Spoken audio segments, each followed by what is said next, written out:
Good morning, Jordan.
Jordan, yes, you are.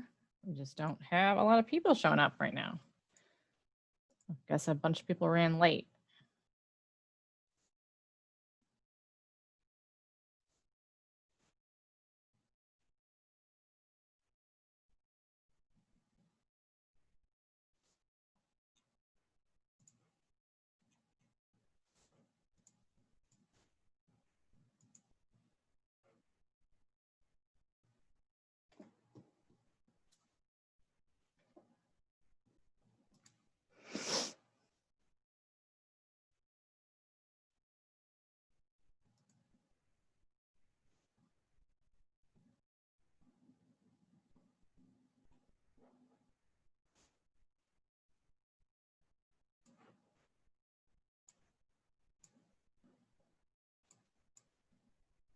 So we will wait a couple more minutes because we're missing so many people. And we have a lot to go through today.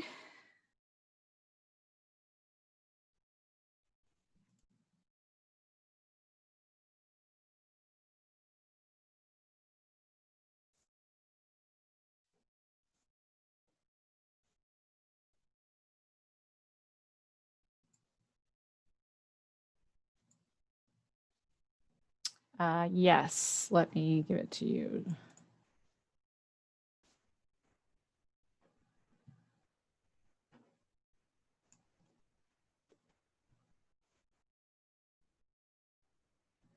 Let me know if you get in with that, and if not, we will. Okay, thank you, Jordan.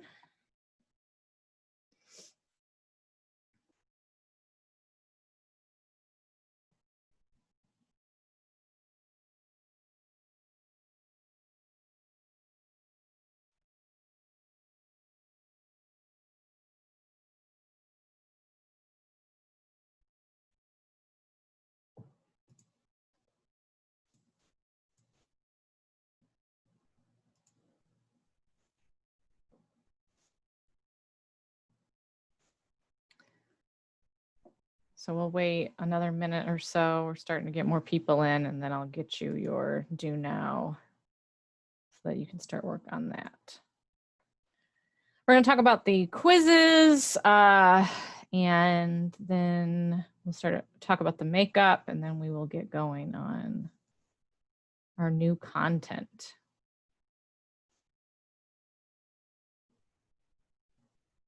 Okay, so let's get cameras on, everybody, please, since it is after time. We're just waiting to see if we pick up a few more people. So please turn your cameras on, okay? Thank you, thank you. Thank you. Thank you, everyone who's turning their cameras on. We want to, I can at least see that you're here. If you start having problems with issues with me sounding like a robot or whatever, let me know before you turn your camera off. If I just see you turning your camera off, I don't necessarily know why you're doing it, okay? Okay, so if you get problems when you turn your camera on, it probably means that you don't have enough bandwidth, okay? So one of the things that you do need to, if you haven't already gotten a hotspot from the school, you should probably call them and see if you can get on the waiting list, okay? So that might help solve your problem, especially if you're not planning on returning to campus for this semester, right? So just think about that. Email EdTech if you think you need a hotspot, all right? So let's go ahead and do our do now. I'm going to give you 2 minutes to get it started, okay? So in your journals, without looking, write down the elements of plot that you can remember.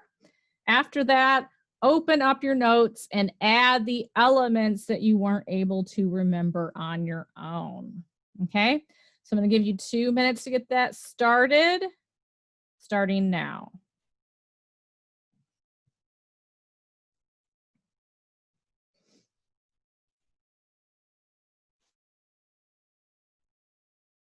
And you can always finish those journal entries later if you need to, of course.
got about 30 seconds left, so just finish up your thoughts. I need to send the Zoom link to someone, so give me 1 second.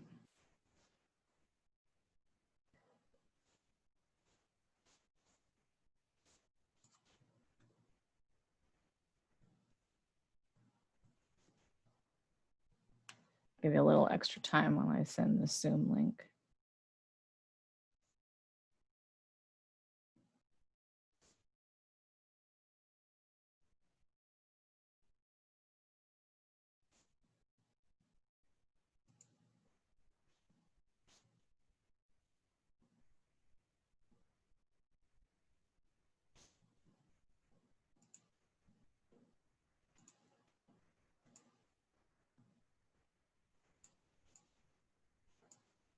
Okay.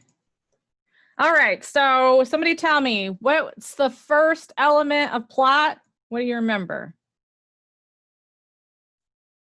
The first element of plot is what?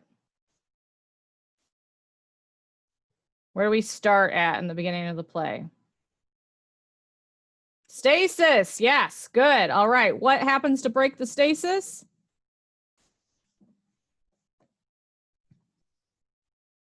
Nope, not the rising action, that's next. What happens before the rising action?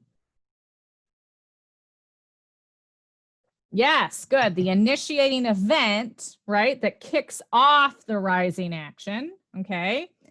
Then about halfway through the play, we get to what?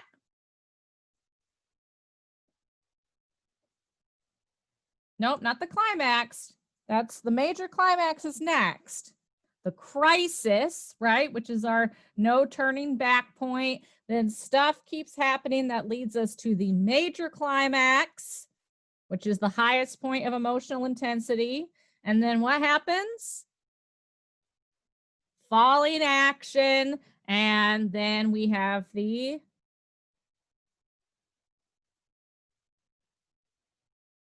new stasis. All right, good work. Okay, good. Now, there were several of you who lost some points on the quiz because it said to tell me those and give a short description of each, right? So if you just told me the 7 points, you only got half credit, okay? So the quiz, if you look at the quiz, you have an opportunity. There is a retake opportunity or a makeup opportunity for the quiz. Now, if you got below an 80% and you want to retake the quiz, you may do so. I would suggest you spend a little time going over your notes. If you want to come in for a tutoring session with me, there's a link to that in Schoology where you can sign up, okay? If you want to come to my office hour and take the test while I'm at the computer for my office hour, you can do that. So if you have questions, okay? If you did not do the test, you can do the test. However, you cannot earn higher than a 70. You didn't do it the first time. Okay, so you have 3 weeks to complete it. I would suggest you do it sooner rather than later because the longer you put it off, the more likely you are to forget. All right. If you got higher than an 80% or in general, you don't want to retake it, you do not have to. And if you got higher than 80%, there's no reason to. So you'll just be excused from the makeup. Questions about that?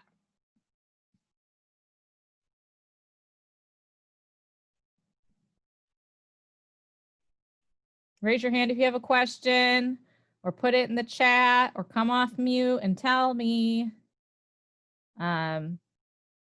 Ms. Beck, since you were not in Schoology yet, you're taking it for the first time. Okay, so we might have to like figure out like another makeup round if we have to for you. Okay, since you joined us a little late. It says you haven't finished. Yes, I got that as well, Jaden. It says that it was never actually fully submitted on my side.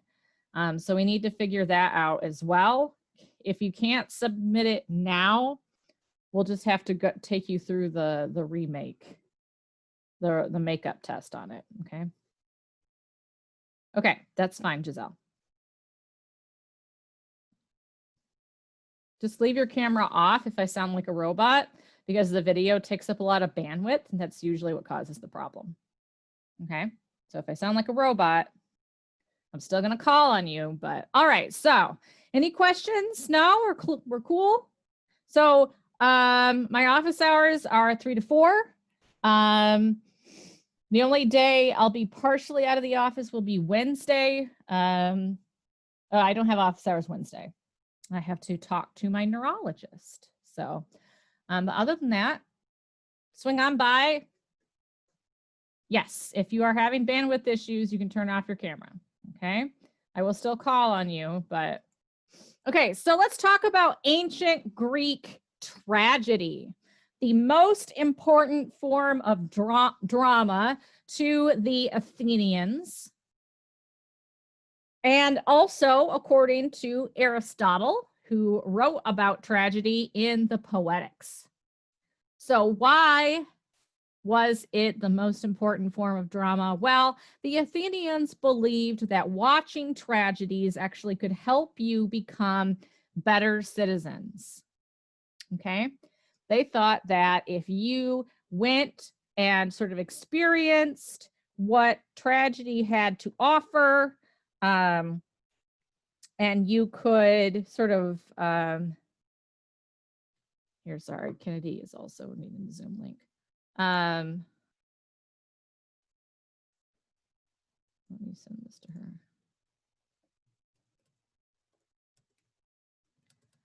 You would become a better citizen. You would like see the thing, you'd experience the emotion, and then you would become a better citizen thereafter, because you wouldn't be sort of bogged down by all these yucky emotional feelings, right? Now, 900 tragedies were produced during the 5th century BCE. So this was sort of the golden age of tragedy. So 900 tragedies, but we only have 31 in their entirety. Your screen is frozen. We are not on the do now slide, so your screen has frozen. If you're still seeing the do now slide, you should be seeing something else. Here, I'm gonna, oops. Yes, okay, so all of those 31 that survive are from 3 playwrights: Aeschylus, Sophocles, and Euripides. So those are sort of the VIP playwrights that we are going to focus on today. So here's my question to you. Why do you think the other plays were lost? So come off mute or post it in the chat. Why did we lose all those other plays? We had over 900. Now we have about 31. What happened?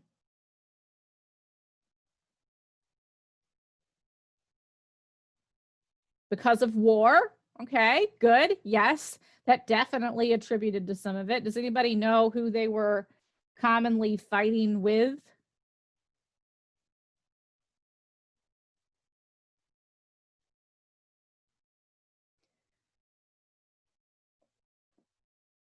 Or who ended up conquering them, sort of, mostly? Okay, good. Maybe they didn't think it was important to save. You're right. It's likely that some of them just weren't very good, right? And so it was kind of like, whatever. Like, sorry, random Roman playwright or Greek playwright, but doesn't cut the mustard. What else?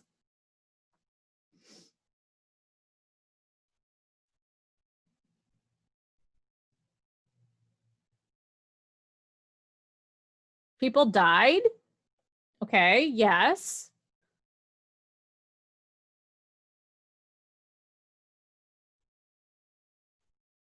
What were the plays written on? Anybody know?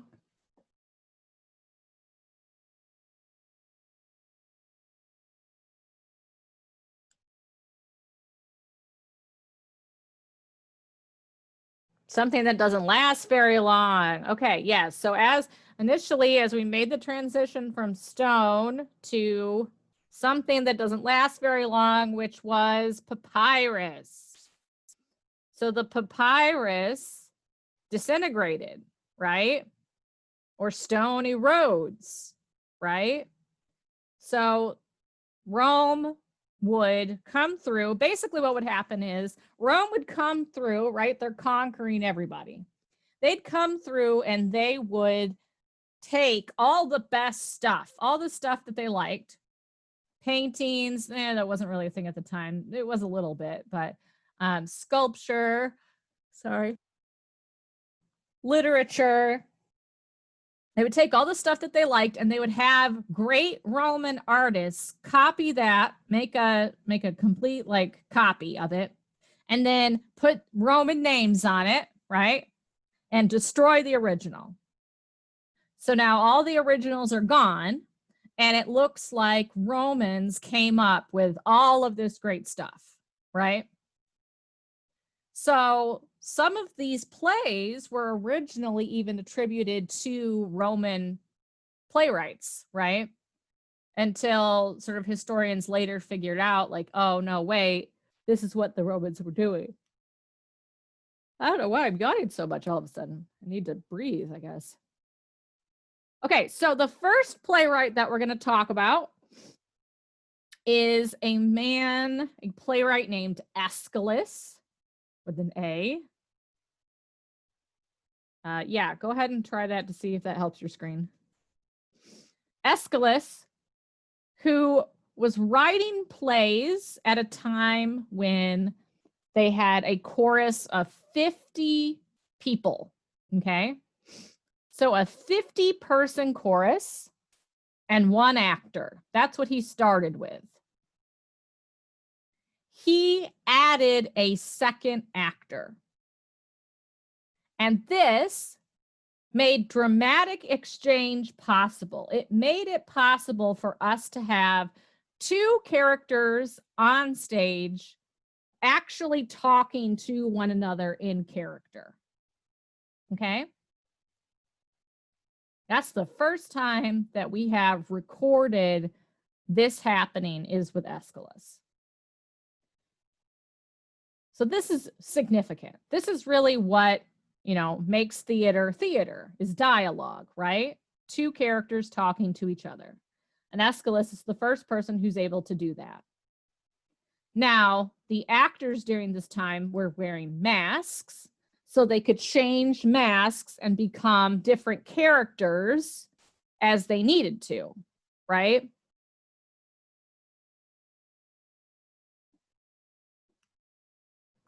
But yeah, huge contribution. First dramatic exchange, first example that we have written down of dialogue on stage. So he's our first sort of VIP.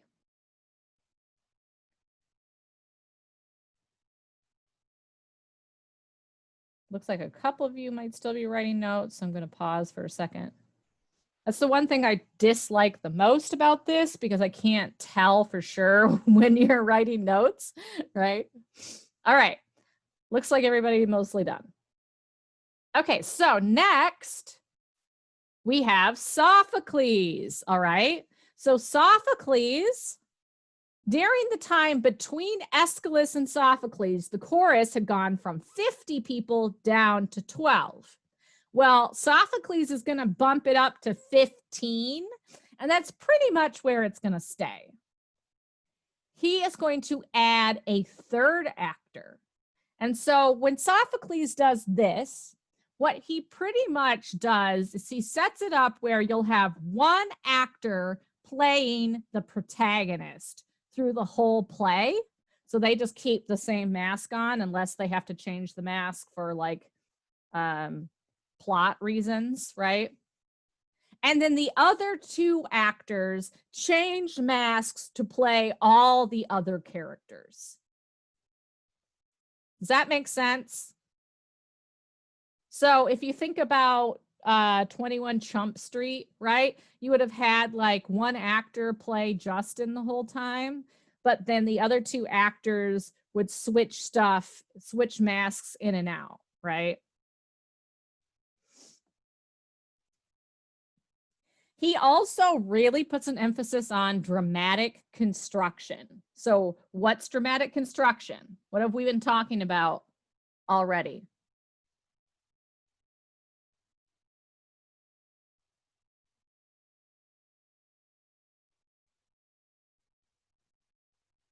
The elements of plot, right? The idea of stasis, initiating event, right? Obviously they, those aren't the official terminology for most of them, but that's really what he focuses on. He's really trying to get rid of any plot holes. He's trying to make it very clear that A leads to B, leads to C, and so on. Okay? So, lots of things added by Sophocles, which is probably why Aristotle later on is going to say that he thinks that Sophocles wrote the most perfect tragedy. So he's basically Aristotle's favorite playwright. And he and Aeschylus were very popular during their time.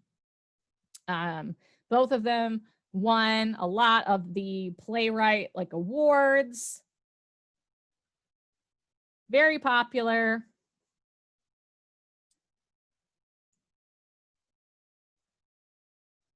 But yeah, Aristotle says that Sophocles' version of Oedipus Rex, which I'm going to put in the chat for you, is like the most perfect Greek example of Greek tragedy. And we're going to talk about Oedipus Rex next class. Okay, so last guy is Euripides. So Euripides was kind of like the bad boy of Greek tragedy, okay? He was a rule breaker. He didn't follow all of the rules.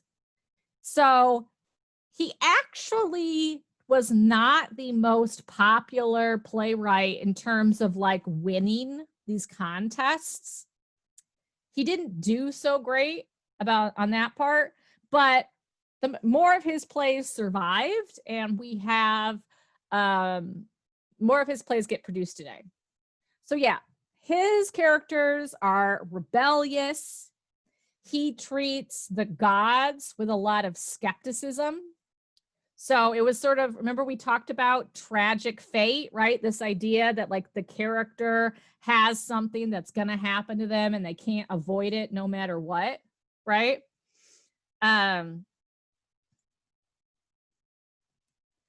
His characters are basically well, that sucks, right? That shouldn't be how it is. They actively try to fight their fate, okay? He also writes his female characters with a lot of they're very witty. They even are able to outsmart the male characters some of the time, right? And so that was not something that people did at the time, except for Euripides. So those are our 3 VIP playwrights. Really, they're the VIPs because they're all we got. As far as Greek tragedy is concerned, those are the 3 people whose plays have survived. So we kind of assume that they were really big names because they're mentioned a lot in other writings that we have, and because people actually kept their texts safe, right? But there may have very well been some really great tragedies and some really great playwrights that we're never going to know about. Any questions about those 3 playwrights? Make sense? Yes? Okay, cool. Great. So the last person we got to talk about is Aristotle. Aristotle, let me be very clear, was not a playwright. He was a philosopher. So he was also kind of a historian. He did not live at the same time of these playwrights. He's looking back at what they wrote and being like, wow, Greek tragedy used to be so great, and here's why. Okay. Kind of like people who look back today on, like, you know, Shakespeare, and they're like, wow, you know, or they, you know, all these shows that are like, wouldn't it be amazing to live in medieval times? Like, no, everybody had the plague and nobody bathed, and they used like leeches for medicine, right? Okay. So he's looking back on what had been done. And he does that in his book called The Poetics. Okay. So that's the book where he really breaks down Greek tragedy and says, this is what Greek tragedy, like, this is what makes Greek tragedy great. And here's some people who did it really well. And there are some plays in the book that he refers to that we don't have. So the only reference that we have to them, the only way we knew they existed, is because of this copy of the Poetics that mentions them. Does that make sense? Like, I want to be very clear. Not a playwright, didn't live as the same time as other people, sort of more like a historian looking back on what used to be.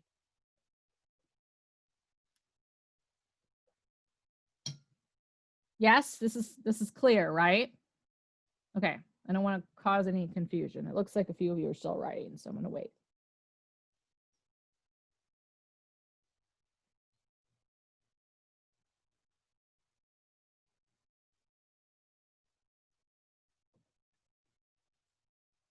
Okay, we good? Anybody need a second? Okay, Jaden, yeah, no problem.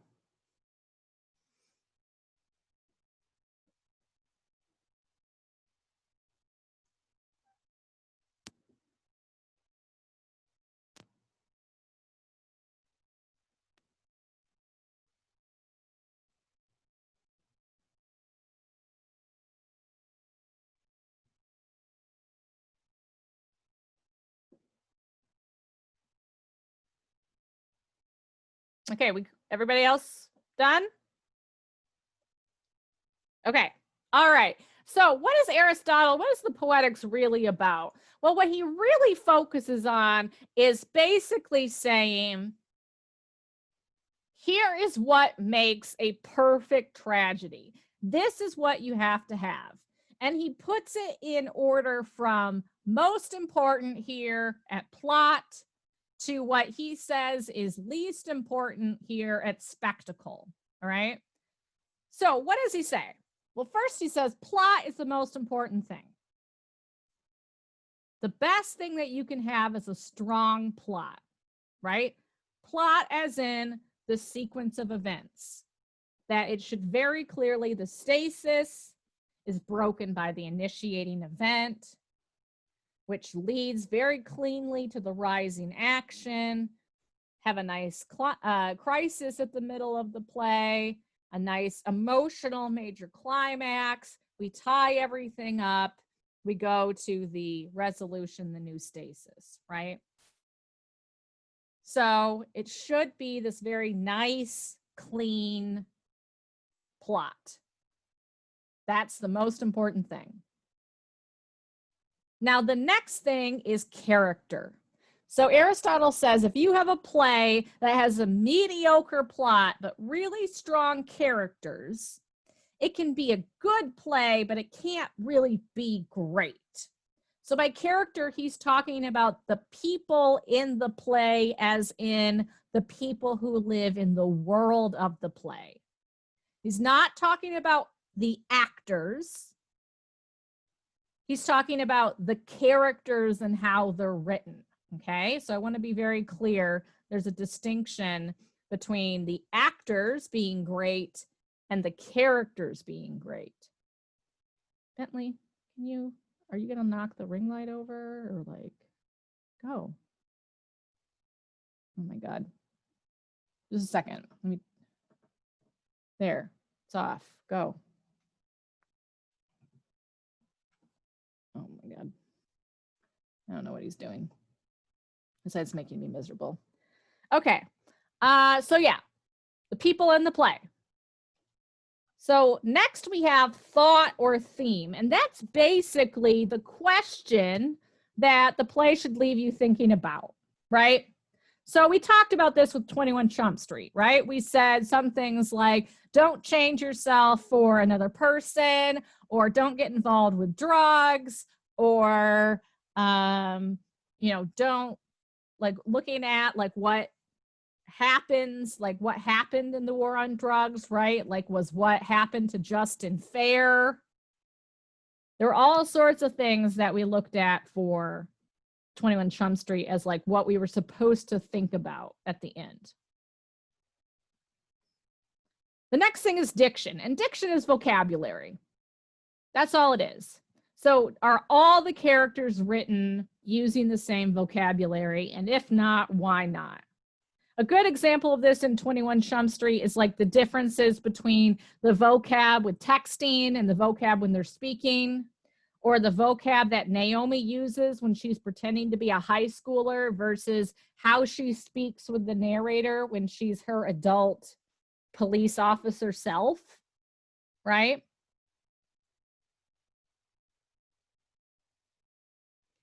Next, we have music, which is, of course, instrumental music, because we know that they did use instruments in ancient Greek theater, but also because we have a chorus, this idea that they would arrange voices like a choir, right? So, you've got people singing the songs, just like we have like alto, soprano, tenor, right? And then finally, we have spectacle. Spectacle is all the special effects. And for Aristotle, that also meant stuff like costumes, any stage painting, anything that it's sort of nice to have, but it shouldn't be like the defining feature of your play. So that's it from most important to least important. So I had a class a few years back who came up with a mnemonic device for this. And it was, people can think, dogs must stink. And that helped them remember it from most to least important. So if that works for you, great, or come up with a different one. But that's essentially what the Poetics is about, is breaking down what makes a perfect tragedy. And then he concludes that Oedipus Rex by Sophocles is the most perfect tragedy. Questions about this, or we feel confident about the Poetics? Pretty confident? Yeah? Okay. All right. So we're going to watch Crash Course Theater number 2. All right. And I just want you to look for any other new or interesting information. Make a note of it if you think it's something that you might want to research in the future, or anything that you want to talk about further. All right, so here we go. Make sure I have computer sound on. And again, if you have problems with it stuttering, turn off your video, because that usually helps. Hey there, I'm Mike Rignetta. This is Crash Course Theater, and today we're traveling to ancient Greece to uncover the origins of Western drama. Right, Dionysus? He's still hungover. My dude, this is your episode. You gotta get up.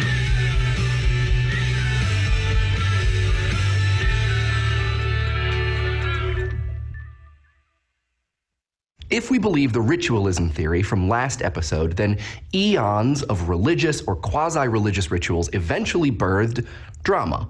But how?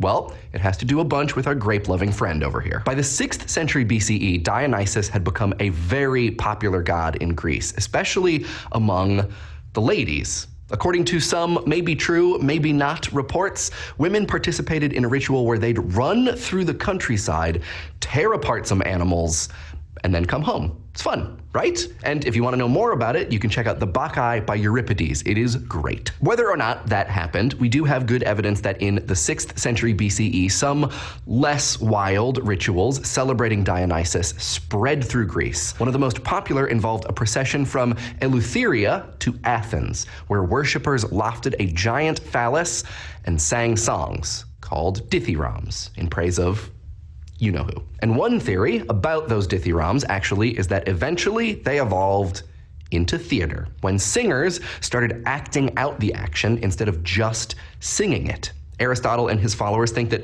sooner or later a singer stepped out of the dithyramb chorus and started acting out individual characters. This actor was called Thespis. Like, actually, that was his name, and that's where we get the noun thespian. According to stories, Thespis learned to switch between characters, and to enhance the effect, he got the bright idea to use masks. This was Greek tragedy in its earliest form, one actor paired with a chorus. It still sounded a lot like a dithyramb or like a bard reciting portions of epics as banquet entertainment, but the direct impersonation of a song's characters made it different. And it continued to develop, adding actors and architectural elements for about 150 years. Tragedy, by the way, derives from the Greek words for goat and song, which may have had to do with animal sacrifices that were made during the festivals, or it may just be another reference to satyrs. Theater eventually gets institutionalized in Athens. Late in the 6th century BCE, pre-democracy Athens was ruled by a tyrant named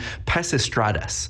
Pisistratus came to power through violence, but once he was in charge, he wanted to unite and strengthen the city. He decided that festivals, particularly those in praise of Dionysus, would be a good way to get everyone on board. Because wine? So, in the 530s BCE, he expanded one of the gods' pre-existing spring festivals and turned Athens into City Dionysia, with a theater competition at its center. Now, this festival wasn't only about theater, it was also about reaffirming Athens as a source of pride and power. It lasted 5 or 6 days and included a lot of events. Military and political leaders poured out libations. Tribute from cities of the Athenian Empire was displayed on stage. Names of men who greatly benefited Athens were read out. Children of soldiers who had died in war and had now reached maturity were brought on stage.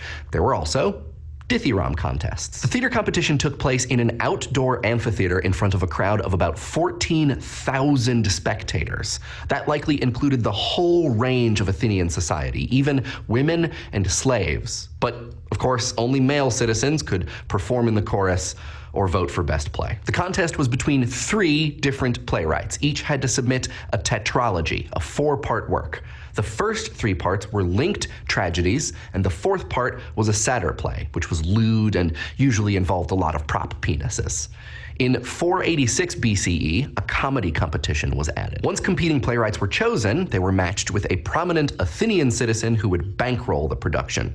Our big spender was called the Choragus, and it was his job to assemble the chorus, hire the flute player, and buy the masks or any other set furniture like a bed or a throne. The playwright usually did the jobs that we now associate with director, composer, and set designer. Sometimes they even acted in their own work alongside other performers. There may have been up to 3 actors on stage, and then the chorus. Unfortunately, none of the music from these shows remains, but there are some painted vases that suggest what productions may have looked like. Fun fact, the chorus would sometimes dance. I wonder how hard it is to high kick in a toga. For a look at the theater structure itself, let's go to the thought bubble. The Theater of Dionysus was an outdoor amphitheater built into the Athenian hillside. You can still visit the ruins today. Its first incarnation might not have had seats, but eventually they were added, wood first and then stone. The seated section was known as the theatron, or seeing place. The chorus performed on a flat part called the orchestra, and in the center of the orchestra was the thymale, or altar. At some point, a dressing hut called a skene was also built, so that actors could change masks. With only 2 or 3 actors playing every role, you gotta change masks pretty often. There were several ways on and off stage, known as paradoi, including 2 side entrances so big choruses could march on and off when needed. There was also a place on top of the skene where an actor playing a god could appear and descend in a cart, which was called the God in the Machine, or the Deus Ex Machina. Maybe you're wondering, why might a playwright need a god to descend from the heavens? Well, sometimes you write your way into a situation and you can't write yourself out. So it's pretty helpful to have Zeus or Apollo come on down and make everything right. All of the actors wore masks made of linen with hair attached, so they probably looked pretty frightening, especially the one of Oedipus with blood all around the eyes. Tragic actors also wore robes and platform shoes called cothurni, so just imagine a lot of big, sweeping gestures and trying not to trip. Thanks, Thought Bubble. Ugh, that thing is no less terrifying from the inside either. So, during the Dithyramb contest, after each playwright presented his tetralogy, a group of 10 randomly chosen citizens would select the winner, who was honored with an ivy wreath, sacrificial animals, and a big banquet. The Athenians took this contest very seriously, and if any funny business was suspected, there were lawsuits. Tragedy hit its golden age in 5th century Athens, first with the works of Aeschylus, then Sophocles and Euripides. Because papyrus disintegrates and invading hordes kept burning libraries, we don't have the plays that they wrote. Aeschylus wrote as many as 90 plays, but we have only 7. Sophocles wrote 120, but we have only 7. Of the 92 Euripides wrote, more than 7 at least this time. We have 19. Those 30-odd plays have had a huge impact, though. They're still very widely read. They matter to us now because they provide a template for most contemporary drama. But let's look for a second at how they mattered then. It's a huge deal to have 14,000 of your most prominent citizens hang out on a hillside watching plays when they could be doing their civic duty. But as it turns out, they were doing their civic duty. The leading citizens of Athens decided that it was important to get together and see plays that actively question the values and structures of the state. These plays are exploring what it means to be a part of a family and a nation, and what to do when divided loyalties creates conflict. They can teach you to be a better person and a better citizen by encouraging you to ask, through the dramatic action, what a good person is and what a good citizen does. Tragedy does something else too, at least according to Aristotle. He wrote the Poetics, one of the world's first works of literary criticism. And he had a theory about what made tragedy so important. And his theory was about catharsis, which literally means purgation. Aristotle writes that tragedy, through pity and fear, effects the proper purgation of these emotions. Now, a lot of scholars have spilled a lot of ink trying to explain what this means, so it's unlikely we are going to get to the bottom of it right here and now. But let me quickly offer one interpretation of catharsis. Let's try out the idea that tragedy, by exciting the emotions of pity and fear, becomes an outlet for those emotions. If we believe that pity and fear maybe aren't that helpful in a democracy, then we can argue that it's better to feel these things at a play. Have an emotional catharsis and then just get that stuff out of our systems and go back to being productive members of society. Like, imagine how productive all those people who've seen Les Mis hundreds of times must be. Or people who've seen thousands of episodes of General Hospital, for that matter. Next time, we're going to look more closely at Aristotle's theories and use them to discuss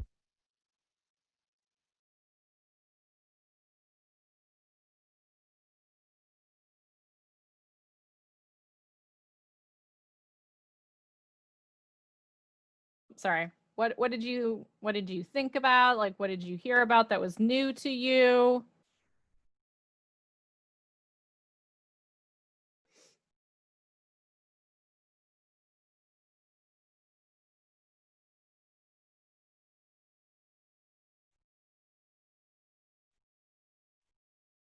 Anything?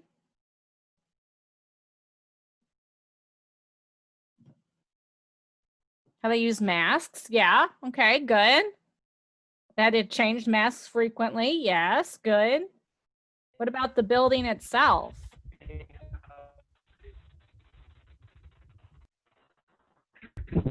Yeah. I couldn't really understand you, Jaden. They evolved the building.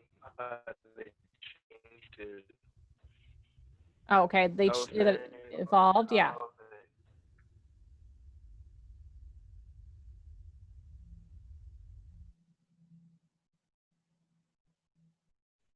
Sorry, Jaden, I think you froze out on me for a minute, but yeah, that, right, it evolves over time, right? It doesn't happen all at once. Anything else? Okay, so what I want you to do is you're going to create your own character mask. Now let me get you the link. I found a blank mask, but if you find one you like better, you can use that instead, okay?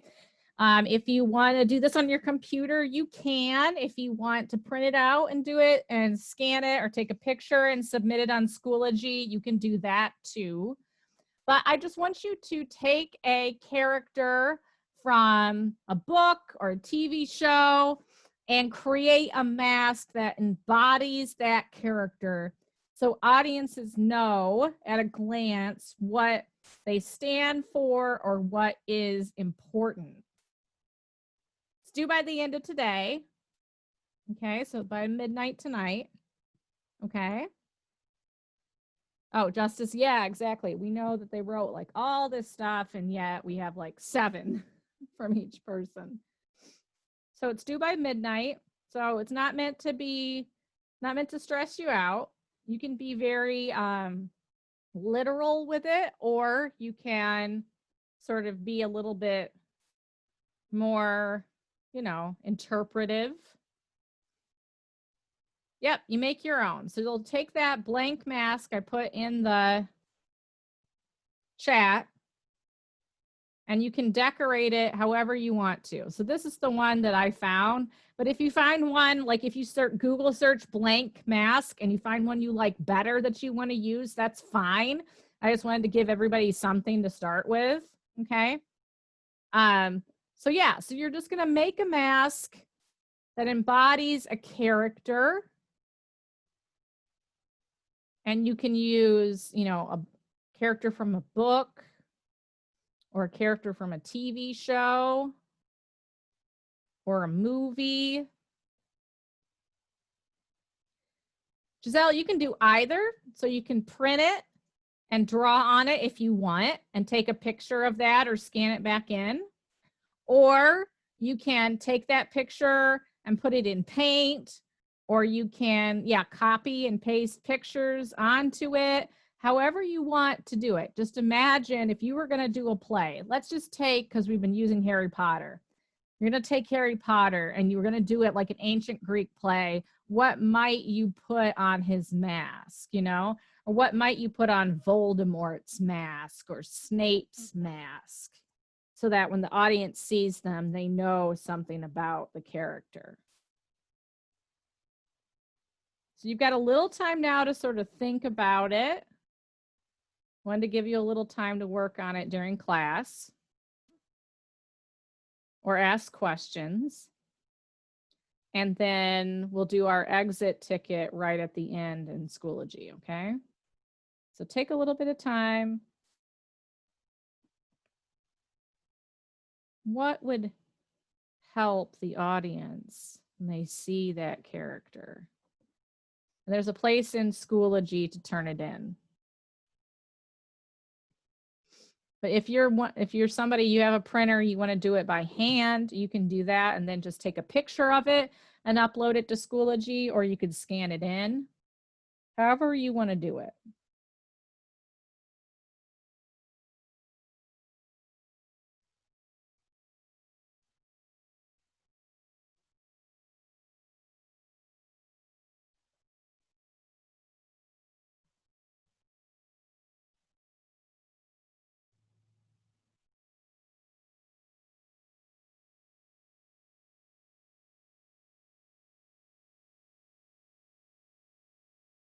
We'll look at some of them next class. Yeah, I just want to, or like, look at them and be like, okay, who is this? Like, I'd like to hear some input, but if you're like, you really don't want to share yours, you can tell me at the beginning of next class, and that's fine too. Like if you don't want everybody to see it. So you can go really conceptual with it if you want.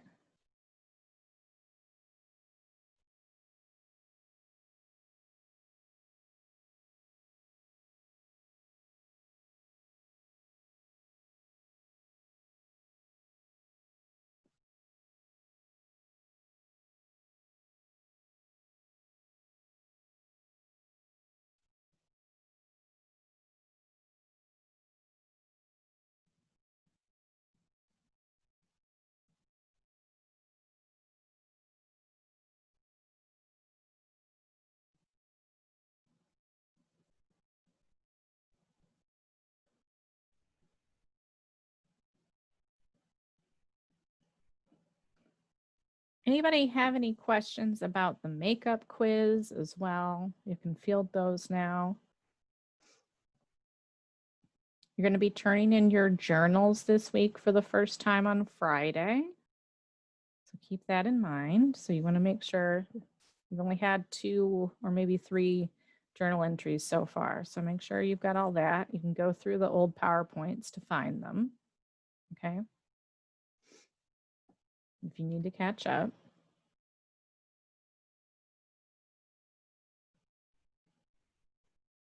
So I'll give you about 5 more minutes and then I'll give you a little time to do the exit ticket and then we will be good.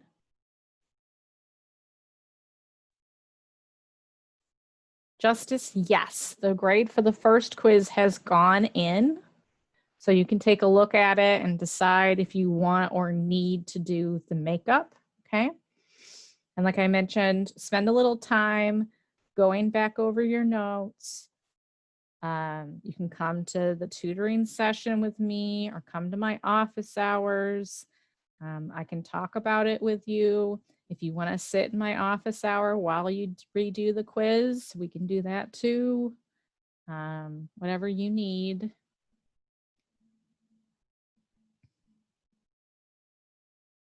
Like I mentioned, a lot of you missed some points just because the parts of elements of a plot, you only put the names of the elements and you didn't put the short description, and that was worth half the points. So that was 7 points right there, okay? So you got to sort of do some close reading.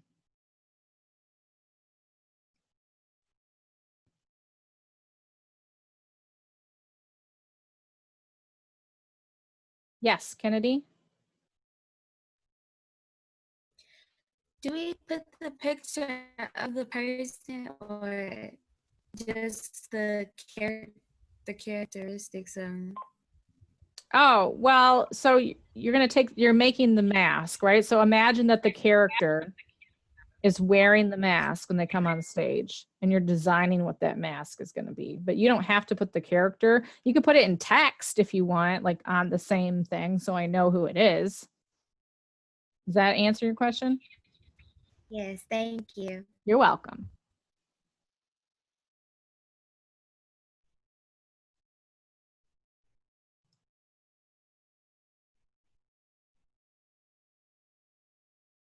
I'm going to double check real quick. I'm going to stop sharing and double check on the quiz. I'm going to change the quiz. And actually, it was set up like this before, but I don't think many people noticed it. So that the makeup gives you 2 opportunities to take it. Yeah, okay, it does. So 2 opportunities to take it just so that you are always able to resume it. But if something happens with Schoology, like I don't know what happened with Jaden and it like freezes up and then it locks you out, you should be able to retake it. I think the only reason why you weren't able to, Jaden, is, oh wait, I see. Oh, hey. I think it went through now. So you should be good.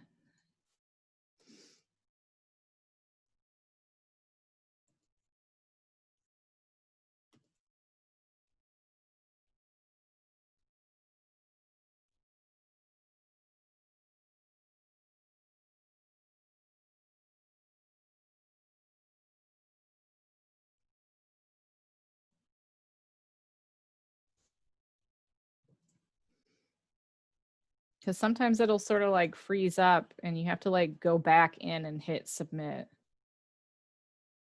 I don't know. Schoology is like a kind of a beast and it gets really bogged down by all the people using it. Okay, so just to be clear, you've got your makeup test and you have some time to do it. So don't feel like you have to do it today. You've got to turn in your mask by midnight tonight. And then in just a second, I'm going to give you your exit ticket for today. And that'll be due by midnight tonight now also. Sorry, I don't know why I said now. So here's your exit ticket. once you've finished the exit ticket, you are free to go unless you have any questions for me or you want to hang out with me while you work on your mask. So here's your exit ticket. If you could interview one person from ancient Greece, and it doesn't have to be one of the playwrights or Aristotle, you could talk about, you wanted to interview like an emperor or like just a woman. Who would you want to speak to? Why? And what would you ask them? So that's your exit ticket. And once you finish that, if you don't have any questions, you are free. Otherwise, mask and exit ticket by midnight tonight.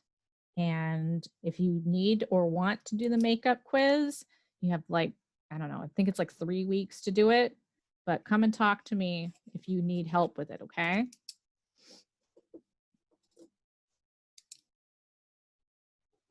And if you have any questions, we've got another 5 minutes, so I'm not rushing you out of here. I just want to make sure you got time to do what you got to do.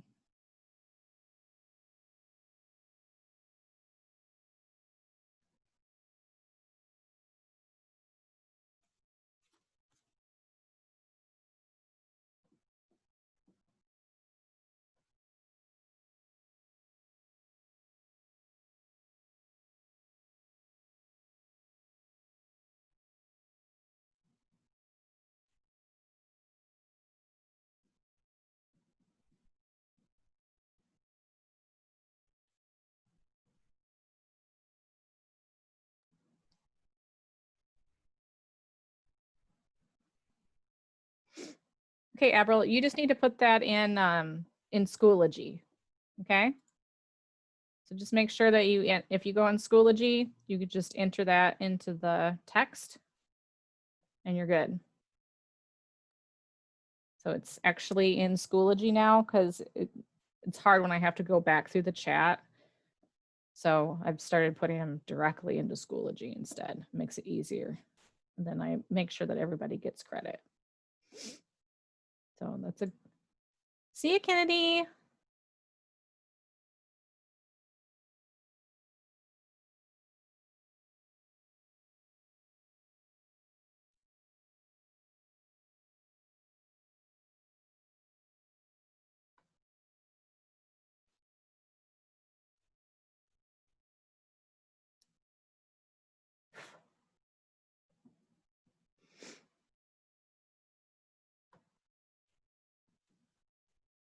Oh, Clarissa, for a second I thought your camera had done something weird, and then I realized your headboard is like swoops. I thought it was like a straight line that had like frozen.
That's okay, Justice, no big deal.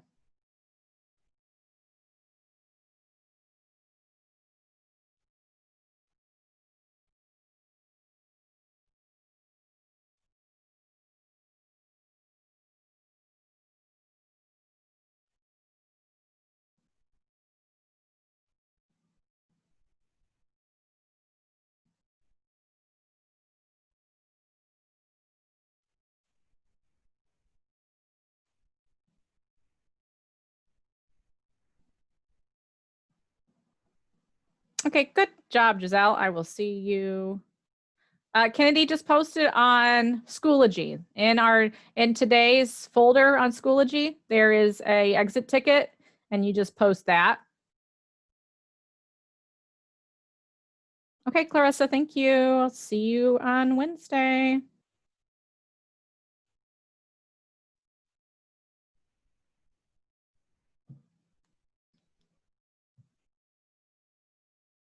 All right, guys, it's 1:10. I want to make sure you get your lunch. Okay, so finish your exit tickets later if you need to. If anybody has any questions, now's the time to ask them, or I'm going to close the classroom for now. Okay, go eat. All right, I will see you guys Wednesday. If you do think of any questions you have for me, just shoot me an email.